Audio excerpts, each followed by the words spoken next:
as you've heard me mention Dennis's name a few times, we got to give Dennis a special shout out for helping us with all the video production. Dennis, thank you with the Show Starts Now Studios. We've also partnered with DD Audio and Project 3810, which we are in right now. I don't see Vicky. Oh, she's over there. Thank you so much for being such a wonderful partner for us and sponsor. Project 3810 is a great space, and if you we're giving away, I think, a co-working membership afterwards. Yeah, so we'll talk a little bit more about that after the chat. Insperity, Josh, you want to raise your hand? Thank you for bringing the food tonight, and excuse me. And thank you for your contributions with the food. It's, you know, sometimes I only go to events because people have food there, so appreciate what you do for us. Rack 59, Brent, yes. Thank you, Brent, for bringing the refreshments as well. It's been great to work with you, and Brent actually was really an integral part in getting us introduced to Brad here. So again, it's amazing to see all the collaboration in this community. Deep Fork Technologies, which is Chris, and he can help you with all your software consultation needs. Go back there and talk with him if you need that. Nerdcraft, Tone Refill, and Hoofi help sponsor us during the Christmas banquet, and you know, a lot of that money goes towards putting together other little snacks and getting some of these poster boards made, so thank you guys for helping that happen. And I want to give a special MVP shout out to 1 Million Cups. Where are my 1 Million Cups people at? Yes, thank you so much. I think you and Sheena have been sharing a lot of Startup Grind stuff on your social media networks, and we thank you for that. And they have a 1 Million Cups meetup tomorrow morning at Starspace, if I remember correctly, at 9 a.m. Yep. Fun stuff. So talk with Mike. I think we'll let him speak a little bit afterwards too, if you'd like to. And we've had a few other individuals that have expressed interest in volunteering with Startup Grind. And if that's something that you're interested in doing, come and talk with Chris and I afterwards, and we'd love to get you plugged in. And so thank you to everyone that's said yes to us as a sponsor, as a partner, as a volunteer. I just want to take a few moments to talk about this simple word, yes. And this three-little word has had a huge impact on molding my professional passions, friends, and decisions. And it started a long time ago whenever I said yes to participate in something called Startup OKC. And Steve will probably talk about that a little bit later, but through that and through over the years, I got to meet Chris, and him and I developed a great friendship on both a personal and professional level. And we've planned a couple Startup OKC events, and we've been planning this Startup Grind thing for a while. And these shared interests has really allowed us to collaborate on a lot of really fun events, and it's just been overwhelming in terms of the development that I feel like I've gotten out of this. And but it's not about me, but if there's anything I can share with you guys that I've learned from this, is that saying yes to these kind of things, and if you're on the fence about whether or not you want to go to an event or participate in something or volunteer for something, I've never seen anyone have a bad experience from at least testing the waters and saying, yes, I'll help out with that. So I encourage you guys to sometimes take advantage of those opportunities. And with that being said, saying yes to that a long time ago has led me in some weird way, one or another, to be able to meet with our honored guest tonight here, Brad McMullan. And I feel extremely blessed that we're able to have you here tonight and get to learn a little bit more about your story and share a little bit about the grind that you've experienced launching bfac.com and some of your other ventures. So without any further ado, let's give Brad and I Startup Grind welcome. Thank you so much. I say this is an honor to be here, and great crowd here tonight. And I say this, it's really great to see companies like Google talk about 1 Million Cups. I've had a chance to speak at 1 Million Cups programs all around the country. It's wonderful to see these kind of programs here to help young entrepreneurs who are wanting to start their own business to actually not just dare to dream, but dare to live the dream. pretty awesome stuff. This facility is amazing. Say this, they can't see it on the camera, but it's 45,000 square feet. This is not a small spot here, so it's really great to be here tonight. Yeah, it's been great to see people come together. I completely agree. And before we jump in, I'd like to give you guys a little bit of a background about Brad, just for those of you that didn't get to read a little bit about his bio. Plus, it's just a nice chance to brag on our guests. So the first thing is that we share the alumni status of OU, so Boomer Sooner. Thank you. Yeah. Also, Brad carries 2 Emmy Awards, and that's pretty neat. So they make great paperweights. Wonderful. Yeah. Also, anyone that's trying to break in. You can protect yourself. Yeah. And you say this about, and it's nice hearing that there are OU people in the room, because whenever I do a talk around the country and I'm like, Boomer Sooner, and they're like SEC or something like that, I'm like, it's nice to be in Oklahoma. Yeah, absolutely. In addition to those 2 Emmy Awards, he's also been listed as a top tech CEO in a Tech 21 list by the Business Journal. On his community involvement, Brad is on the board of the Salvation Army, Innovate Missouri, as well as the Oklahoma State Chamber, and forwardwomen.org. Maybe you can tell us the prerequisites for getting on that. I am the only guy on their board of directors, but I'll say this about Forward. It's an incredible organization. It's about empowering women to help encourage them change the world. And it's an incredible network. I mean, hundreds of thousands of women, from executives from Apple to Nike, to the former First Lady, all a part of this group to just help people. And I think of my mom, I think of my sister, who are incredible inspirations to me, and saying, boy, I wish this organization had existed. So while I'm a guy and the only guy on the board, I really believe in the organization and what they stand for. And Diane Pattison, the founder, has done an amazing job of equipping women all over the world. So I say this, if you got a chance to love your mom, love your sister, love your spouse, love the women in your life, it's a great organization to support. Wonderful, wonderful. And getting into the professional side of things, Brad, after his television career, founded, or maybe during, we can get into that a little bit later, founded bfac.com or bfac.com, which is the fastest growing mobile app and texting company in the US. They've got over 1,000 clients and over 1 million users. And so with that, let's tell us how you made that jump. Sure. I was really blessed when I was 18 years old to get my first job in television when I was in high school. I love TV. I love the opportunity to go out and cover sports or cover weather or cover news. And God just had a different plan for my life. So while I was going down that journey in the world of TV, which I was fortunate to work with some of the most amazing people in TV, interview some amazing people, I just felt something missing. God was just calling me to step out on faith and to start a business. And here's the sad part, I went to OU, but I didn't go to the business school. And so I guess God has a great sense of humor with that, because I read teleprompters for a living. I wasn't sitting down with P&Ls or doing different things like that. But I really felt a call when I started helping volunteer at my church. I was a volunteer media minister for my church, and I saw we had a tremendous problem when it came to communication. And the one thing that everybody has in common is not their religion, it's not their favorite sports team, it's not how much money they make, it's not their race or their gender, it's the fact that they have one of these. And so I kept thinking, this is the first screen that people look at when they wake up. It's the last screen they look at before they go to bed. And if someone leaves their phone behind, they're going to run back and get it. Right? I left my briefcase, and I didn't bring it with me. But if I had left my phone, I'd have been an hour late, because I'd have been like, I've got to have my phone with me. Just the way the world works. And we started figuring out, how do people use this phone? And we felt like there was an opportunity there. Boyfriends, girlfriends, brothers, sisters, husbands, wives, best friends, all send text messages back and forth. It's how they communicate. Matter of fact, every day in the United States, there's 4.5 billion text messages sent.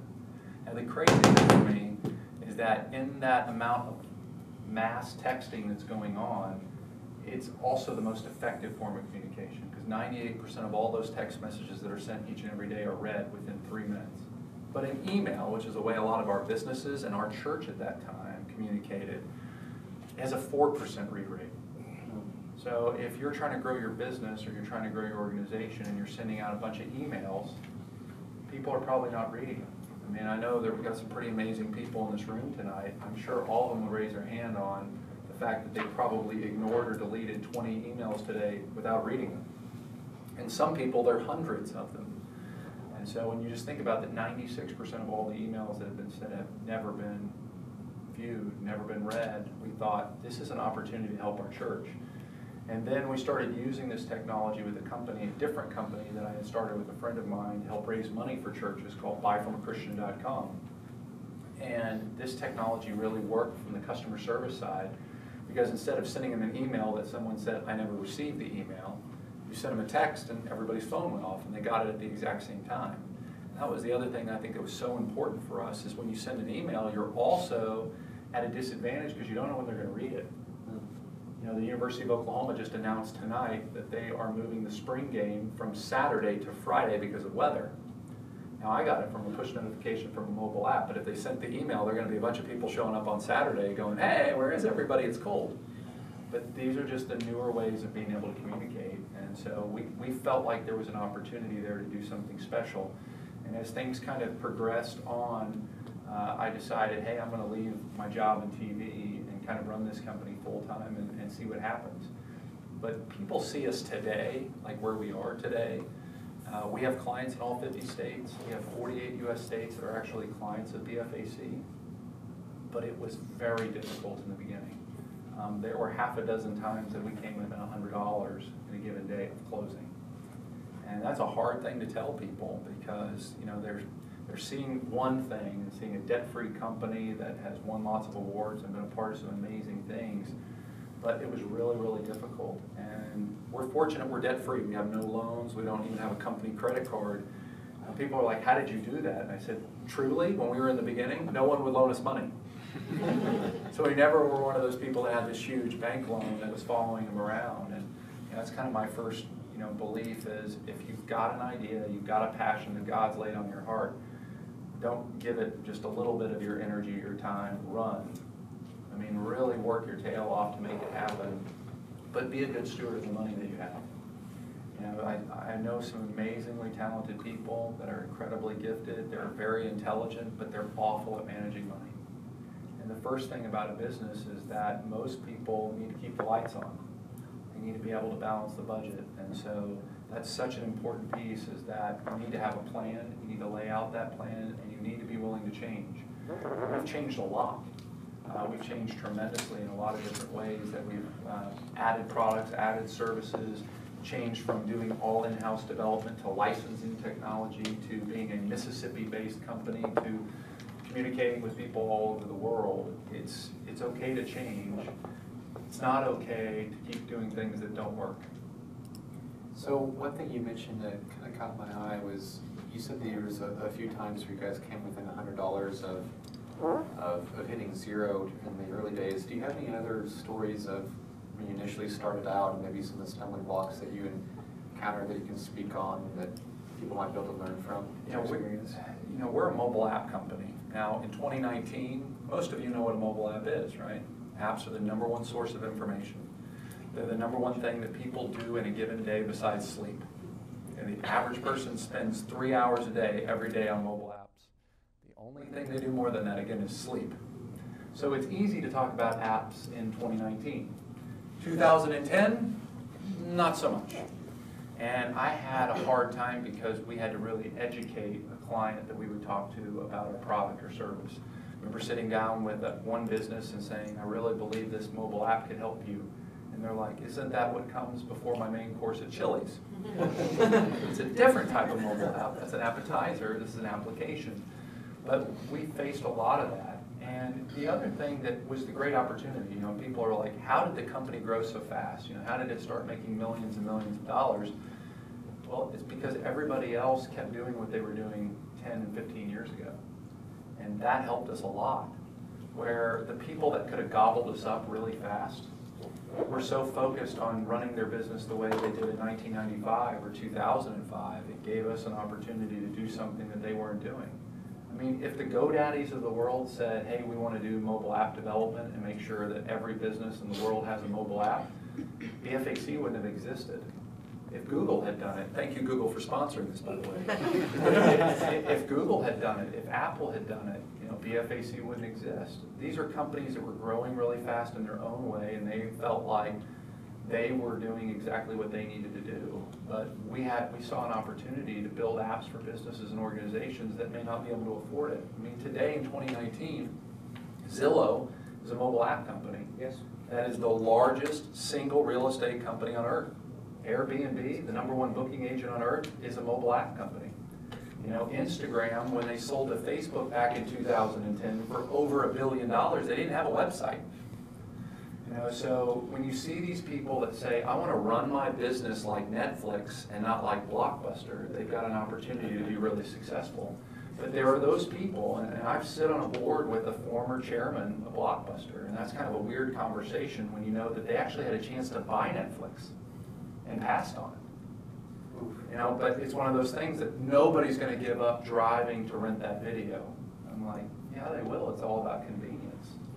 And if you're more convenient, if you're more accessible, you can win. And that's what we were about, is just sitting down with those businesses and helping them. But the challenge for us was that a lot of people didn't know what that was. And so you had to educate them on what a mobile app is. And so I tried to illustrate it on, it's like a website, but it's in the Apple iOS store. It's like a website, but it's in the Google Android store, and all of these smartphones are everywhere. Matter of fact, there's 34 million more active cell phones in this country than every man, woman, and child alive in this country. And my thing for a business or an organization, whether it's someone on Shark Tank, we work with a lot of the people that get investments on Shark Tank. We say, how are you going to get to the masses faster? You need to go here first. You have a great opportunity. But there are other companies, Toys R Us. We tried to build a mobile app for them, and they said, we don't need a mobile app. Sears, we don't need a mobile app. I mean, you go through all these companies that decided not to get a mobile app, and they're not here anymore. But they had so much success before that it was easy for them to say no to us. And so just in that beginning stage, it was a lot more difficult for us to sell a mobile app because they didn't know what it was. And so we were, unfortunately, sometimes literally at the very end of our rope. I mean, the last day, one time, I was talking about this with our executive vice president the other day, we needed $5,000, which doesn't seem like a seismic amount of money today, but back then it was huge. I mean, it could have been $10 million, it seems so big, but we needed it that day, and if we didn't have it that day, we were not going to be able to renew our technology partners, and our business was going to close. But God provided it, and that's the thing I always look at, is that we're not better than anybody else, but we've been really blessed, and we're going to work harder than anybody else. And really say that there's people that will be more talented, maybe have more money, more opportunity, but you need to be able to say, I can outwork them. And that was our piece, is that we're going to go knock on more doors. This person may have said no, or this business or organization may have said no, but we just need to go move on to that next person and hope they say yes. So back in 2010, obviously apps weren't as proliferate as they are today, excuse me. But your challenge was educating these customers of yours onto why they need an app, why they need a texting service. Now, that's a little bit more well adopted these days, but there might be some of us in the audience and those that are going to be watching online that are facing similar challenges with the technology that they're trying to educate their customers to adopt in 2019. What type of recommendations and how would you recommend that they get over those obstacles? Simplify things. I think that one of the things that I did wrong, and one of the things that we really try as a company is we want to learn from our mistakes. It is okay to make mistakes. It is not okay to keep repeating the mistakes. And I think simplification is the key to everything. Figure out what you want to say, how you want to say it in about 10 to 15 seconds. If people can't understand it, you're really going to have a hard time being able to get people on board for it, because we are a society that multitasks all the time now. When people are watching TV, their cell phone's in their hand, right? Unfortunately, sometimes when they're driving, their cell phone is in their hands, which is not good. So you've got people that are used to having it now. I look at when I was a kid and I was in elementary school. If if you were faced with a problem, you had to go be a problem solver. Today, my kids, they're answer finders. Hey Alexa, what's this? Hey Siri, what's this? You know, that's how they're finding things. It's not, those are all the things you're going off. Sorry, Siri. You triggered Siri. But those are things that we all need to keep in mind. How can I simplify it so people can understand it? And if they've got a new cool piece of technology that's whether in medical or law or anything, entertainment, they need to simplify it so people that may be older and don't really understand the technology would get it, or people with short attention spans. So tell me what you do. What do you do? What do you do? What do you do? Tell me what you do. Fortunately, being in the news business, I had a news director who would always tell me, this is a great story, now you need to tell it in 1 minute. Because the producer's only going to give you a minute for this story and that's it. And I'm like, this is the majority leader of the U.S. Senate that just resigned for saying something he shouldn't at a senator's birthday party. It's more than a minute. No, you've got a minute. That's all you've got. Yeah, and probably today it's even less than that. Exactly. That's right. Got 10 seconds to maybe make an impression, and if they're interested to hear more, then maybe you have a minute, and then another little bit more time. And it's okay to practice. I mean, it's okay to practice. You don't have to just come up with it on the spot. It's okay to practice. The other thing I think is that it's important to have conversations with people. Don't sell them. The key is why would I want that? Why would I care? And if you can fill that for them by having a true conversation and listening, really important, especially for me. I've done webinars with Jeffrey Gitomer, who's a New York Times bestselling author who wrote the Sales Bible and Social Boom, and in doing events with him and talking with different people with many years of sales background with Carnegie and all those things. The key is the greatest business developers are the best listeners. If you're listening to what people want, you can do really well. And that's the other key to business is selling. People sometimes, I don't want to sell. I want to do anything else other than sell. Selling like what you stereotypically think of sales, nobody likes. I don't think anybody does, right? And that's why it gets that negative connotation. But if you're passionate about something, if you're unbelievably excited about something, then you need to tell people about it. I love what we get to do. And I get excited about it. I love being able to say, hey, we had a no-name political guy that had never won office before in his life and bought an app from us and is now governor. Or go talk about a small restaurant that had 5 straight years of declining revenue and they bought a mobile app with us and now they increased their business by 200%. Or a nonprofit that didn't go up 5% but went up 400% in giving. These are things that you need to relate to people. You need to be passionate about it and share it. It's not like, I've got something to sell you. It's like, this is why I do what I do for a living because I love it. And remember that when you're coming up with an idea or technology, whether you're talking to investors or you're talking to your customers, if you don't love it and you're not excited about it, you shouldn't do it. I always say this, that if you have a passion on your heart, that wasn't something you came up with, that's something God put on your heart. And run after it, give it your all, and great things can happen. So this vision that you have of when you started out, is that the same vision that you have today? Or did you make any pivots along the way? Oh, lots of pivots. I didn't mean to rhyme that, but sometimes even a blind squirrel finds a nut. There you go. I think in anything you have to be willing to take advantage of the opportunity that presents itself.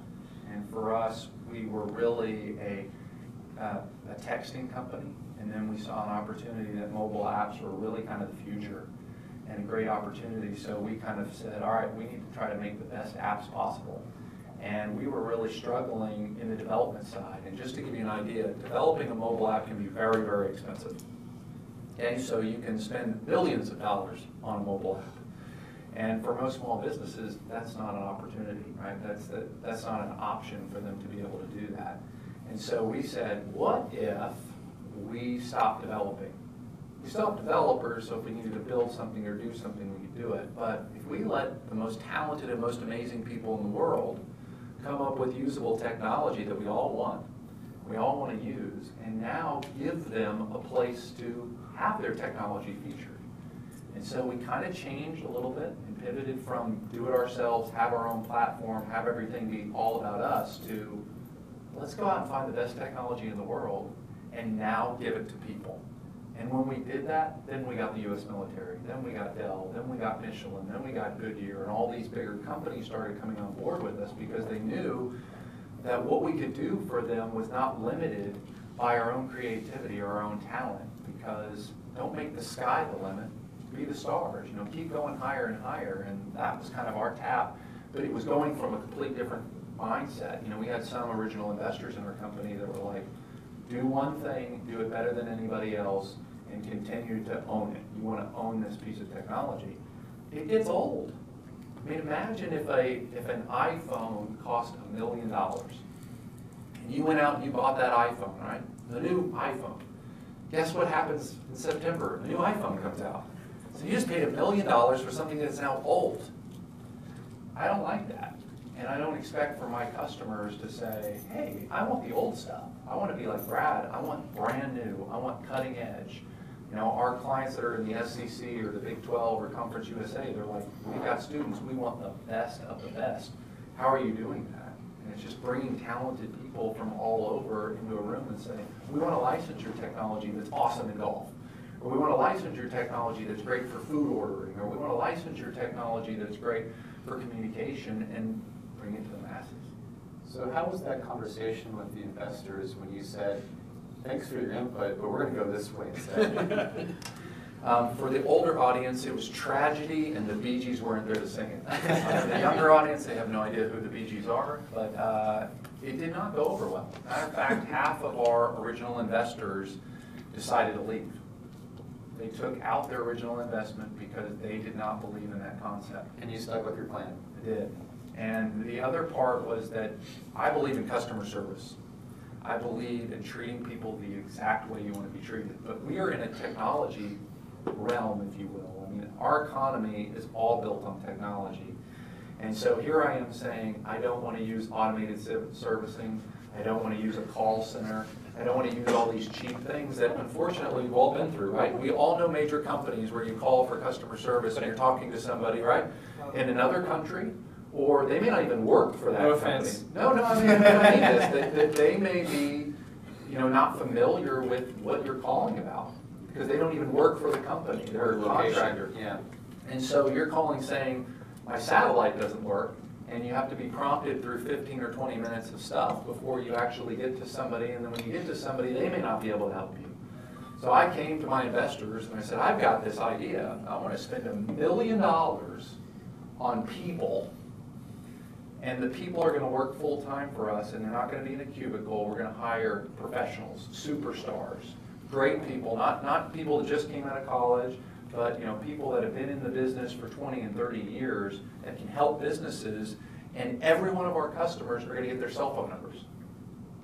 And they're like, whoa, time out. You know, this company which is really successful, and this company that's $1 billion company, they don't do that. Why are you going to do that?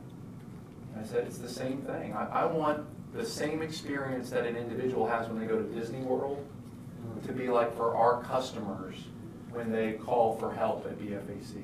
So it's not what's the last 4 digits of your social security number, or what's your cat's name or dog's name or your favorite restaurant or whatever code we got to come up with before I'm going to talk to you. It's, hey Crystal, it's Tom, I need help. Hey Brooks, it's Tom, I need help.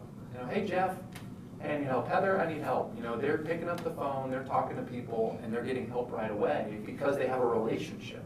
It's the same person that trained them, it's the same person that walked them through, and they can talk to them, and they know that if they're calling them, right, they need something. It's not like, hey, it's Saturday, I just wanted to know what you're doing. I mean, it's there to help them. So in addition to changing your business model, you also changed your organizational structure. That's correct. What was that adoption like, and how did you guys acclimate to that new change?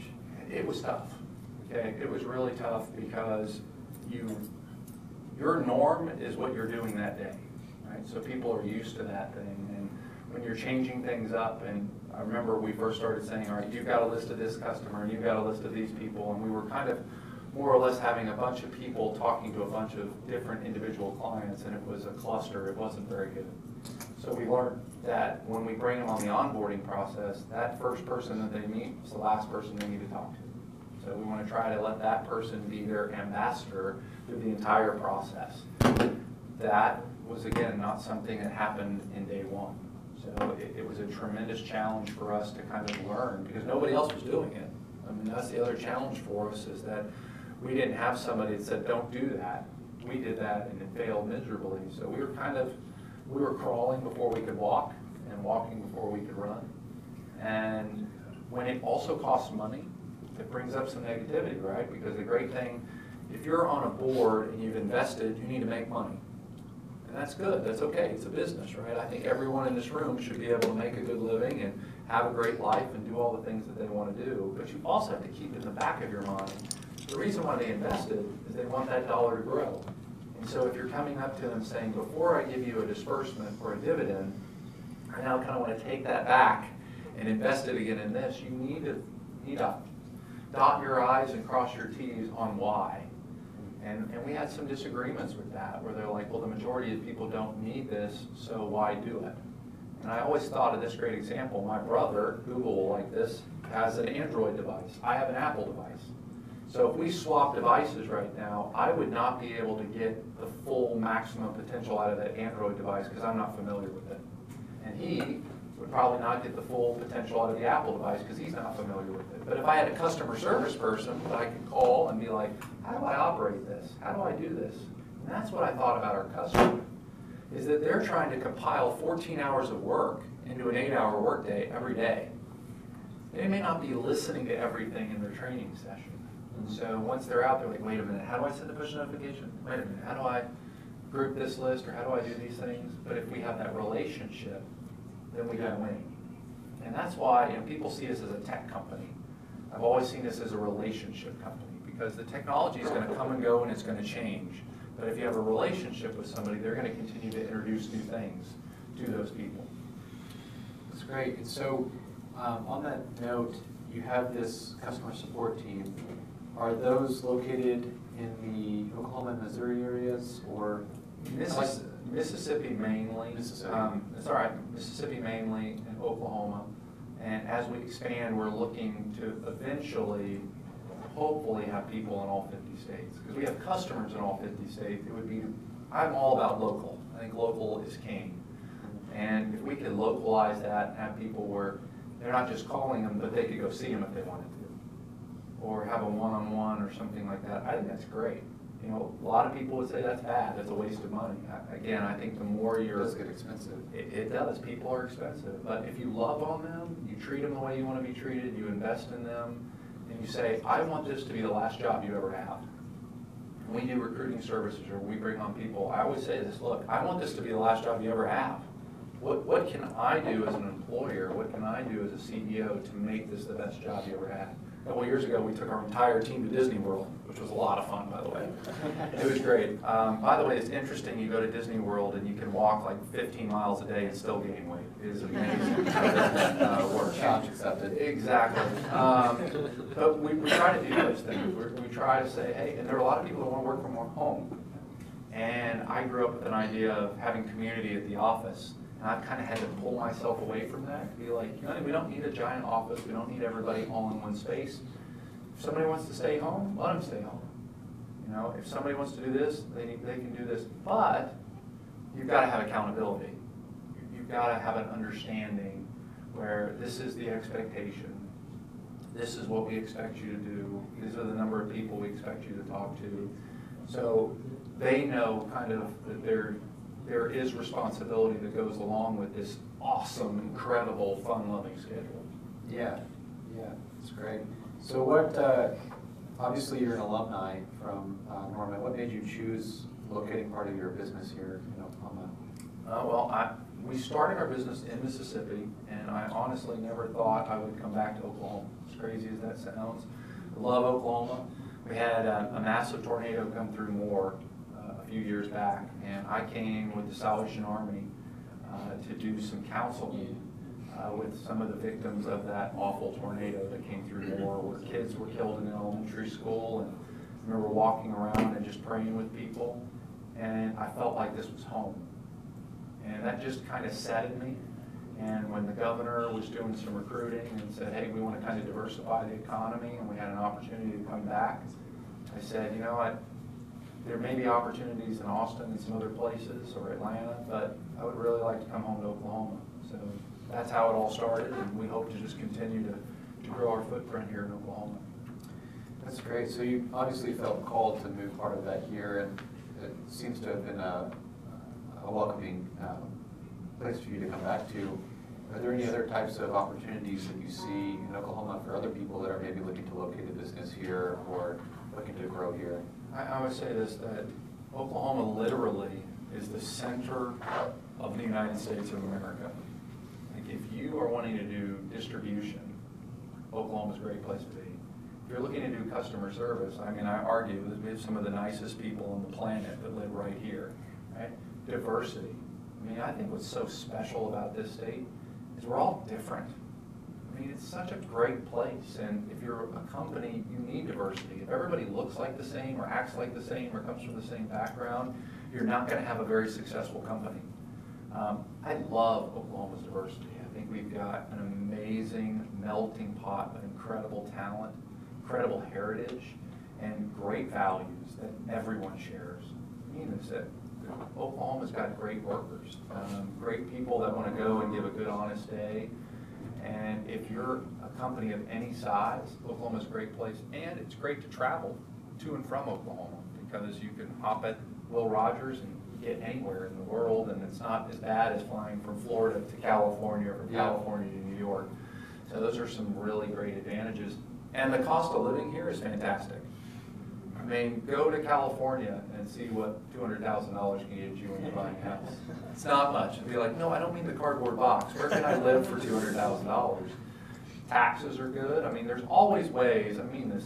If you're honest with yourself, there's ways you can improve yourself, right? There are ways that things can be better. But when you take the 10,000-foot approach and you look at Oklahoma, this is a great state. And we're really blessed here, and I really believe that we can find bad and try to make it better and be a light in a dark world. But Oklahoma's a great, I mean, the future of Oklahoma, sky's the limit because land is very expensive all over. It's very affordable here. And again, that central location I think is awesome. Right on. And you touched a little bit on the future of Oklahoma being sky the limit. What do you see in terms of Oklahoma's future? What maybe specific things can you tease out of what you see as the future for this area and what type of opportunity that might mean to people? I think if you go to Oklahoma City, you go to downtown Oklahoma City, that is a snapshot of what the state's going to look like many, many years to come. Some of my friends, I mean, I was gone for 15 years, and I came back here and I was like, wow, look at the growth, look at the explosion. I mean, I think Oklahoma City is the second fastest growing city in the country. I mean, all of these things that are happening here, and it's not just about oil and gas anymore. We have a lot of diversity when it comes to our economy, and I really feel like if you were to rank the 50 states and you say, all right, who's got the best opportunity to improve? Like, if you were to buy property in these areas, what property is probably going to go up the most? When you talk about land utilization, what areas of the country are probably going to get much better when it comes to land utilization? I think Oklahoma's a gold mine. I sound like I'm a politician, but I mean, I really believe that. I think it's a fantastic place, and there's so much opportunity. And let me be clear, you do not have to be in Silicon Valley to be a successful tech company. The state of California is a client of ours. I mean, we do the National Guard for the state of California, and we're not in California. So don't think you've got this limit or you can't do this when you can do it from anywhere. And what a great place to do it from in Oklahoma. You do not have to move to have success in business. You look at Paycom, you look at Devon, you look at all these incredible Oklahoma companies that are just exploding. I mean, that should be an example to anybody in the room that you can do it. But wherever you're watching this from, I mean, just, again, make a plan. Have a real legitimate idea. Surround yourself with people that are going to tell you the truth. I think that's, when you're starting a business, you need somebody to say, hey, I need to tell you, but that idea already exists. Now, that doesn't mean get rid of it, right? How many car dealers are there in Oklahoma City? A lot, right? And most of them do very well. There's not just one, there's lots. So just because you have an idea that somebody else has doesn't mean you have to give up on your idea, but have a realistic expectation of, okay, maybe I didn't reinvent the wheel, or maybe I didn't come up with the only concept like this. But you need people to breathe some truth into your life about, hey, that's too expensive, what else can you do? The best friends you can have are the ones that tell you the hardest things. Amen, amen. So the last question that I'll ask you before we move to an audience Q&A is what can Oklahoma or Oklahoma City do in particular to improve this scene for entrepreneurs? That's a tough question, because let me say the hardest this. for last. Yeah, there you go. Every state, let me make this clear, every state can improve things. Okay? Every state can improve things. I think there are certain situations in the tax code. I think there are certain things that you can do to incentivize new investment in the state of Oklahoma that we're missing here. We're doing some things well, but we can do more of that, where there are people that live here, that work here, that can invest in small Oklahoma startups and get a tax advantage for doing so, instead of going to Louisiana where they may get more money. And also making it easier for people to have access to places like this, where they can come out there and learn, ask real questions, and have opportunities to potentially have office space and manufacturing space and doing things right here. Again, I think that's the important piece, because if you want to grow something, if you want to do farming and there's no land to plant the seed, that's very, very difficult. So I think in a certain aspect, we as economic drivers or citizens of this state need to realize we need to have plenty of farmland, if you will, for tech, right? Plenty of farmland for entrepreneurship. So if somebody wants to do an idea or wants to build something, they're not told you should call China and try to go build it there, or you should go build it in Mexico where the labor's cheaper. Say, hey, what can I do here? And how can I do it here? And what is Oklahoma doing to incentivize that and make that happen? And I also believe in working with the higher education places and also the VOTEX. I mean, you have so many people that are willing to learn a skill and to learn a new trade and be a part of something, but they've all are intelligent. You know, forget some of the test scores on some of these, random tests that we're all taking. I mean, everyone's got a gift. Everyone is special. No one is made to be average. You know, I'm so frustrated by the negativity sometimes that you see, whether it's on social media or in the media in general, where people are like, well, this average person or this average thing, God did not make you ever to be average. He always made you to be great. You know, the negativity or the devil there saying to hit the snooze bar on life over and over again, or put this off till tomorrow, don't do this, don't do that, you're not good enough. I mean, what if Baker Mayfield listened to all the coaches that said he was too short, right? Or Kyler. Or Kyler Murray. You know, you're not good enough. You know, you're not good enough to do this. You know, look at him now. Toby Keith told by every record label in Nashville, you're not good enough. No one's going to buy your stuff.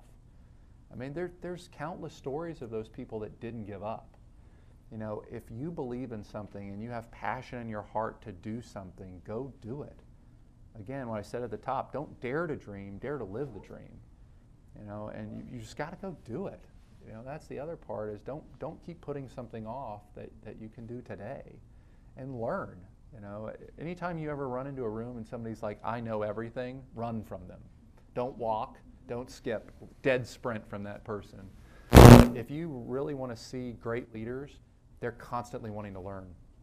They're like, I want to watch this video, I want to read this, I want to study this, I want to get better. And I think for every entrepreneur, you may have an idea, you may have a vision, but nurture that by continuing your education to get better. Absolutely. Brad, thank you so much for this. Thank you. We're going to open up the questions for the audience here in a minute. I just want to thank you specifically for the gardening metaphors and the references to the Oklahoma quarterbacks. That I felt like I was able to easily identify with. Hopefully those out here in the audience could as well.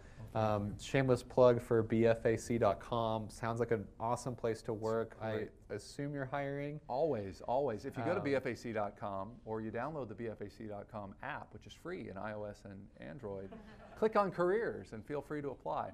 But if you want to know more about what we do, and I say this, you want to talk about shameless plug, if you open up your text, if you open up a text message, a brand new text message at the top, it says 2. If you type this number, 95577, so it's 95577, no area code or anything like that, just 95577, and down here where you would say like, what's for dinner, just put BFAC and hit send. You'll get a video about what our company is all about, what we do, who we work with, all those different things, just to give you a little bit more information on the background and all those good things. Awesome. And so if anyone in the audience has a question at this point, we'd love to take your questions. If you don't mind repeating the questions so we can get the audio for the those of us joining us on YouTube later. Anyone have a question for our guest? Yes. Yes, sir. Hi, my name is Yash. Hi, Yash. I just recently moved to Oklahoma City to start a new biotech company. Welcome. Thanks a lot. What I could gauge from your initial introduction about bfac.com, so were you all a transactional and promotional bulk SMS gateway provider initially? Yes. Yes. And Yash was asking, and he started a biotech company, is that right? Yes. He was asking how we got started and were we a large SMS, which is texting, mass texting provider. And yes, that's how we really got started in what we're doing right now. Basically offering API-based transactional integration. That is correct. And we used what they call long code texting, which was a local number. And then Congress came in and restrictions came in, and then the short code, like if you ever watched American Idol or voted, and there's this like random 5-digit number, which I gave tonight, right? Text BFAC to 95577, that's a short code. That was how our mass texting, so it changed from the local number to short code, but now we're starting to get some word from carriers that they're going to allow us to do mass texting again with long code numbers, which will be wonderful if that actually happens. So we're hoping and working with different providers on trying to be able to do that. But it's an incredible communications tool. Again, you can talk to one person or 10,000 or 50,000 or 100,000 people instantly, all on their cell phone, and you got a 98% read rate versus a 4% read rate on email. It's absolutely awesome. Great for customer service, great for emergency communication. I mean, I say this, we work with the Sheriff's Association, and we talk about what happened in Dallas, where the sniper was shooting the police officers. What people didn't realize is the bad guy was listening to an IFB in his ear of the scanner traffic of the police department.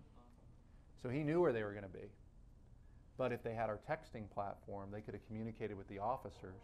The bad guy would have never known, and boom, they're protecting those people. And that's what we do with a lot of schools right now, and this weighed on me with my kids. They'll go over the overhead and say, there's a bad guy in the building with a gun. Well, guess who's hearing that?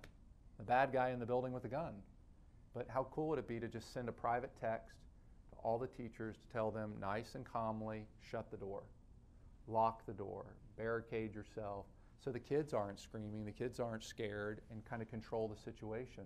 And then you can set up an invisible fence with the app on the outside, so when some parents are pulling up to the school, they'll get a message right away letting them know what's going on in the building and that there's a dangerous situation. So there's so much amazing things that you can do with the technology. But to answer your question, it all started from mass texting. Nice. And it's amazing to see how underutilized bulk SMS and USSD services are in the US. I mean, I come from India. I moved to the US about 2 years back for grad school over here. And over there, we used to get SMS notifications from practically all the time. Every provider, from your bank, from school, from hospitals. You go to a lab to get an MRI scan done, you immediately get the status notifications via text message. And it's just because email at the same time is very clunky. Sometimes the sync process does not work. Sometimes sync is deactivated. Sometimes push notification services goes off, which is why I think SMS retention and accessibility is way more. And Yash was just talking about, he's from India, and being in India, that they used SMS mass texting for everything. I mean, everything under the sun. And here in the United States, we're still relying a lot on email. And I always say this is an opportunity for small businesses, big businesses to take advantage of it and get ahead and to win. And that's why when you start looking at the political candidates that win, like Kevin Stitt, on his signs, guess what he had on there? Texting. You know, whether you like a political candidate or not, you start going, wait a minute, all the ones that win have texting. I mean, look at President Trump. Every single sign that was ever produced for him had texting on it. You know, and again, right or wrong, you know, his opponent did not think that was important. I promise you there were many people that talked to her and she was like, it's not important. We've got a great email platform. I mean, it's true. But, you know, those are the kind of things that you see this, and a lot of people think, hey, we have communications figured out here in the United States. And a lot of times, and I know you know this from being in India, there are a lot of people in the world that have been forced to live on their cell phone because they didn't have desktop computers. They didn't have all these other things, so their technology is a little bit further ahead in what they're doing communication-wise than us. But I always look at it as, here's your opportunity. I mean, if you're an entrepreneur, if you're starting a business and you don't have texting, you're missing a boat. And on the mobile app side of it, and I used this quote the other day, having a mobile app for your business is like oxygen. If you choose not to breathe in oxygen, you're probably going to die. And that's what I really believe for businesses and organizations today. I mean that. Today in the United States, just here, there were 700 million apps downloaded. 700 million. There's only 2.2 million apps. That's the craziness. There's billions of websites. 2.2 million apps are going to be downloaded 700 million times. I mean, again, back to that, look at all the companies that are doing well. Fortnite. Anybody ever heard of Fortnite? Yes. Well, Fortnite wasn't good enough to be on PlayStation or Nintendo. So they did a mobile app, made $1 billion, and guess what? You can now play it on PlayStation. You can now play it anywhere in the world. There's a billion reasons why they said, well, we can't get here, let's do this. Uber. I mean, I travel all the time. Uber's my friend. Lyft's my friend, right? You're not going to Lyft.com. Not going to Uber.com. You're touching the button. And I ask people with social media, whether you're young and you're doing Snapchat, or you're doing Instagram, or if you're doing LinkedIn, or you're doing Facebook, are you going to LinkedIn.com? No. You're touching the app. You're touching the giant F for Facebook. I mean, it's the way the world works. But the craziness is, you know what the percentage of US businesses that have a mobile app? 1%. 1%. And that's why the people that are watching this, the people that are in this room, have an opportunity to really take it to the next level, because the people that are in the driver's seat don't realize they're missing the boat. So you work with some sheriff's associations. The company I work for, GeoSafe, we also work with them, so maybe we'll have to have an offline conversation about that. Amen. I want to go over here for a question, then we'll come back over here. Yes, Ryan. Hey, so you have super compelling mission and passion for customer service, but multiple offices and a lot of people working remote. How have you maintained and casted that vision and kept up with it with a remote culture? My belief is you want to find incredible people of integrity that have amazing passion and love for other people, and then you hire them. And then you do everything you can to make sure that this is the last job that they have. What I did wrong, let me make that clear, what I did wrong when I first started out was I was just hiring people. And I felt like our culture or our vision or our ideas would influence them. I disagree with that, and I'm the son of an HR director. My dad hired people for a living. I should have listened to him a long time ago. Right? He would tell me, go find the best person and hire them. You can train them to do anything, right? Some people are like, oh, they're really experienced in this. I need to hire this person. No, what is the quality of the individual? Would you trust them in your house? Would you trust them with your family? Would you trust them to drive the car, your company? And if the answer is no, then you shouldn't hire them. If you're like, well, I really don't like that person, but they're great at this, it's not a good reason to hire them. We had a guy that became an executive with our company who bought a beautiful lake home, was able to buy his own business. The crazy part is he spent 27 years in prison. Not an ideal person to hire, right? When you come in with your resume and they're like, well, the last president I knew was Ronald Reagan, because I've been in prison for all these years. That's not great on the resume.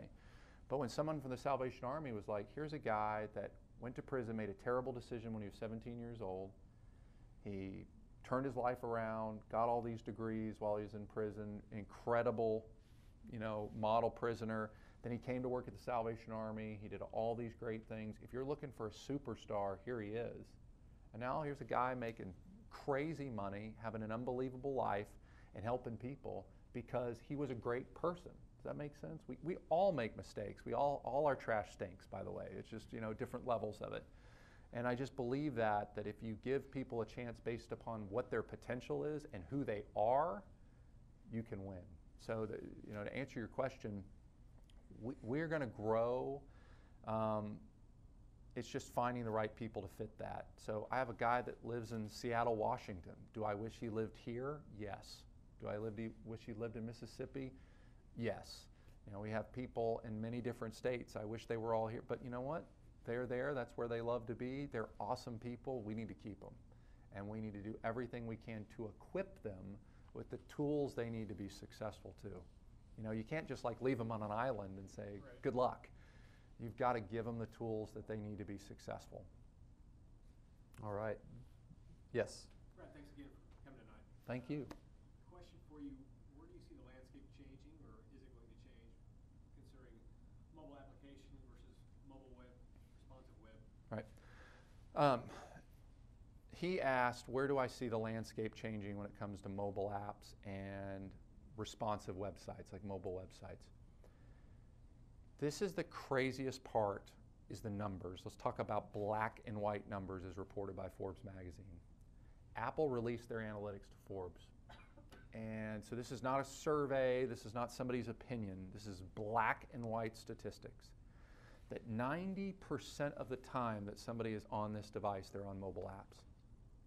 10% of the time they're on a website or a mobile website. What you are seeing right now is the large majority of the population living and breathing on mobile apps. And it's not because we're lazy, but you know, look back 10 years ago. You had 95% of the traffic on Facebook on a mobile website or a desktop. Now it's 95% app. Because people just want to touch the giant F. When I was a kid, I had memorized my dad's phone number, my parents' phone number. I still know it to this date. I have no clue what my kid's phone number is, EVP, COO. You know, I don't know any of their phone numbers. Why? Because this smartphone knows it for me. USA Today published a thing that said 94% of Americans do not know their spouse's phone number. Right? That's the popularity of mobile apps. And when we saw this at Christmas. Can we do a quick hand raise if anyone knows theirs? No, I don't know. No, see? Raise it if you know it. So there's a Raise it if you don't know it. Okay. It's kind of crazy, right? I mean, it's one of those weird things.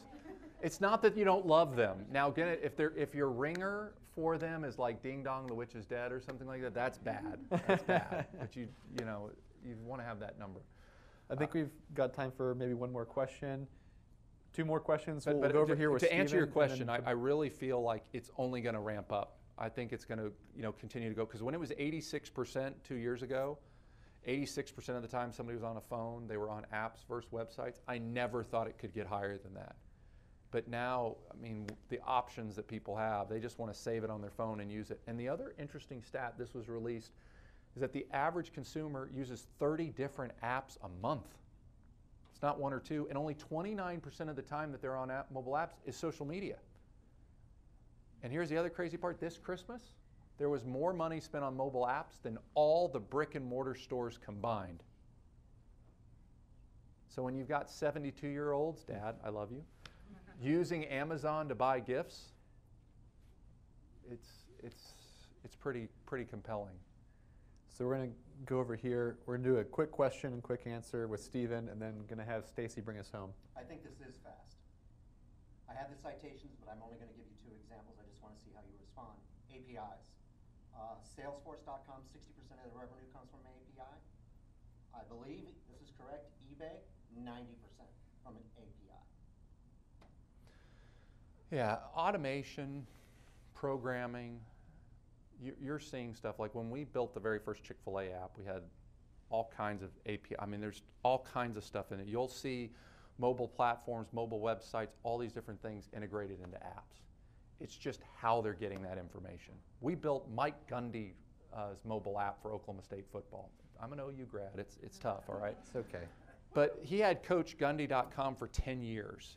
We more or less took the website, all the API indexes, all that stuff, and plugged them into a mobile app, and now it's being viewed. It's just opening the door and connecting certain things. And as long as that's being done, and the programming and all the different things, you can integrate to all different kinds of software. You can build onto things. I look at API and all of the programming being done as Legos. Right? You can put them down and you can build all kinds of stuff. And it just is limited by creativity and what people can and cannot do. But their Legos worth a lot of money. Yeah, Legos are worth a lot of money. Isn't that crazy? Little plastic pieces can cost so much. And they can really hurt your foot when you step on them. Yes, yes. It's Thank kinda you. crazy. Thank you, Stacy. Let's give us a good home run here. All right, no pressure. I was wondering, it sounded like your first initial market was in the church space, and I was wondering if you had the same leadership whenever you decided to expand to more commercial offerings, and if you had any pushback from your team or employees on moving away from the church space and more into the commercial space. The toughest audience, and my dad can tell you about this, the toughest audience for us to ever sell to were churches. Yeah. As crazy as that sounds, even when I was on a church staff and our company was a Christian company, it was the most difficult challenge for us to get into that area. And I don't know if it's because churches in general, in a lot of different ways, and I'm not talking about specific denominations, but they are alone on an island, and they're very protective of their group, their flock, and all those other things. And I think they're used to being sold. Like everybody's knocking on their door to sell them something. So it was a really difficult challenge.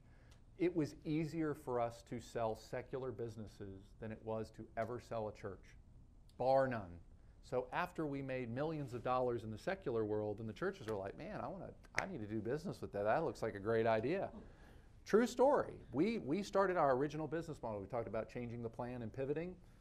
Our original focus was, here's all the list of these churches. This is all the list of this church. This is how we can do that. I mean, we work with the Baptist Convention. We work with the Methodist Conference. We work with Catholic churches. We work with, before, they wouldn't give us the time of day.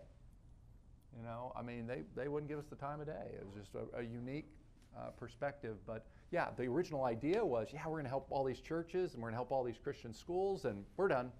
And then it's like, actually, none of us want any of your stuff. So then it was like, okay, maybe not. We're going to move on to something else. Really great question. That was great, and what a great way to finish on. Brad, thank you so much for joining us today. Thank you so much. What a blessing. Thank you, guys. Thank you, guys. What a wonderful time. That essentially concludes the show. There's a couple things that if you guys want